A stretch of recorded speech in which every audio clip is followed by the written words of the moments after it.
بسم اللہ الرحمن الرحیم۔ السلام علیکم ورحمۃ اللہ وبرکاتہ۔ دوستوں، میں آج آپ کو حضرت کعب بن مالک رضی اللہ عنہ کی ناراضگی کا واقعہ سناؤں گا۔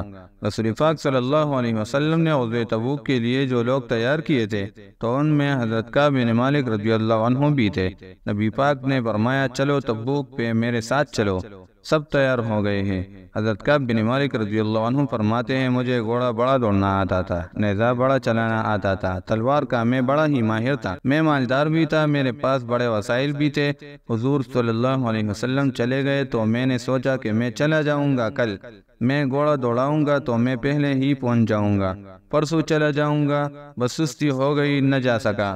فرماتے ہیں، وقت بیت گیا، حضور چلے گئے، آج جاتا ہوں، کل جاتا ہوں، اسی میں حالات سارے گزر گئے، حتیٰ کہ اللہ کے رسول واپس آ گئے۔ فرماتے ہیں، کچھ بوڑھے تھے جو نہ جا سکے اور کچھ منافق تھے جو حضور صلی اللہ علیہ وسلم کے ساتھ جہاد پہ نہ جا سکے۔ آپ فرماتے ہیں، میں جوان بھی تھا، تیر انداز بھی تھا، اور دنیا عرب سارا جانتا تھا کہ مالدار بھی تھا، اللہ تعالیٰ کی دی ہوئی بڑی نعمتیں تھی۔ فرماتے ہیں، حضور مدینے میں آئے، جب مسجد نبوی میں بیٹھے تو منافق آ کے بہانے کرنے لگے۔ کوئی کہنے لگا بچی بڑی بیمار تھی، کوئی کہنے لگا حضور کل ہی صحیح ہوا ہوں۔ فرماتے ہیں، مجھے بھی پتا تھا اور مصطفیٰ کو بھی پتا تھا کہ جھوٹ بول رہے ہیں، پھر وہ بہانے کرتے، حضور قبول کرتے۔ فرماتے ہیں، ایک منٹ کے لیے مجھے بھی وسوسہ آیا کہ کوئی بہانہ نہ کر دوں، لیکن پھر میں نے سوچا بہانہ کس کے سامنے کر دوں، جسے اللہ تبارک و تعالی نے نبوت کی آنکھ عطا فرمائی ہوئی ہے۔ محمد صلی اللہ علیہ وسلم آدمی کے دل کی باتیں جان جاتے ہیں، ادھر بہانہ کرو، حضور کو تو سارا پتہ ہے۔ فرماتے ہیں، میں گیا، حضور نے پوچھا کیوں نہیں آئے، اور پوچھا بھی مسکرا کے کیوں نہیں آیا، مسکرا کے پوچھا۔ فرماتے ہیں، میں نے سچ سچ بولا، میں نے کہا یا رسول اللہ سستی ہو گئی، حضور غلطی ہو گئی۔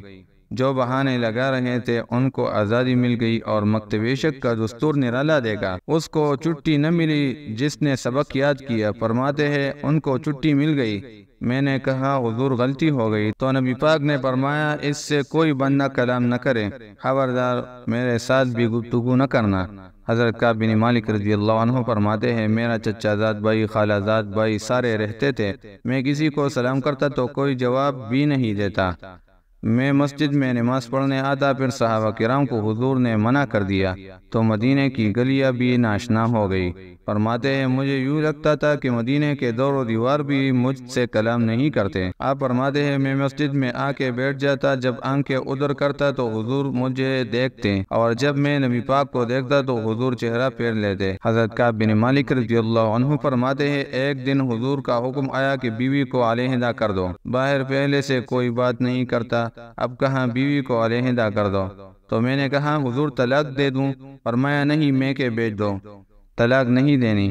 آپ فرماتے ہیں، زمانہ جانتا تھا، عرب کے صوبوں میں بات پھیل گئی کہ کعب بن مالک رضی اللہ عنہ جیسا سردار، مالدار، گھوڑا سوار، تیر انداز، نیزہ باز، اتنا بڑا سنجیدہ آدمی جدا کر دیا نبی پاک نے۔ فرماتے ہیں، غسان کے عیسائی بادشاہ نے مجھے خط لکھا، بڑی آزمائش تھی، پھر یہ مصیبت سب سے بڑی تھی۔ اس کا آدمی مجھے ڈھونڈتا پھرتا مدینہ میں ملا تو اس نے مجھے خط دیا۔ اس نے خط میں لکھا تھا، ہم نے سنا ہے کہ تمہارے نبی نے تمہیں چھوڑ دیا ہے، ناراض ہو گئے، تم تو اس قابل تھے کہ صوبے کے گورنر بنائے جائے، تم تو بڑے عہدے کے قابل تھے، تمہاری تو شہرت ہے سارے علاقوں میں، تم آ جاؤ ہمارے پاس، ہم تمہیں بہت بڑا عہدہ دے دیں گے۔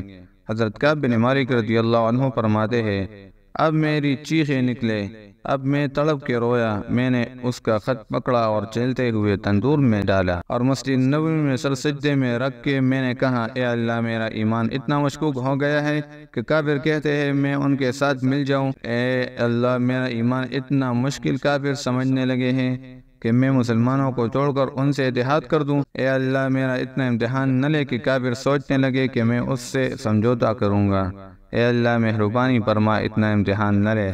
روتے روتے گھر گیا، سحری تک روتا رہا۔ ایک آدمی دوڑا آیا، کہنے لگا، کعب جلدی چل، حضرت جبرائیل علیہ السلام آ گئے ہیں، اللہ تعالیٰ نے تیری توبہ قبول فرما لی ہے، رسول پاک نے تجھے یاد فرمایا ہے، چل آ جا۔ حضرت کعب بن مالک رضی اللہ عنہ فرماتے ہیں، میں قدموں میں گرا اور میں نے کہا، محبوبہ، میرا سارا ہی مال لے لے، حضور میری ساری صلاحیتیں لے لے، رکھ لے، مجھے وہ مال نہیں چاہیے جو مجھے آپ کے دروازے سے دور کر دے۔ حضرت کعب بن مالک رضی اللہ عنہ نے 1 منٹ کے لیے بھی کافر سے سمجھوتا کرنا پسند نہ کیا۔ تب ہی تو اللہ نے توبہ حضرت جبرائیل علیہ السلام کے ذریعے نازل فرمائی۔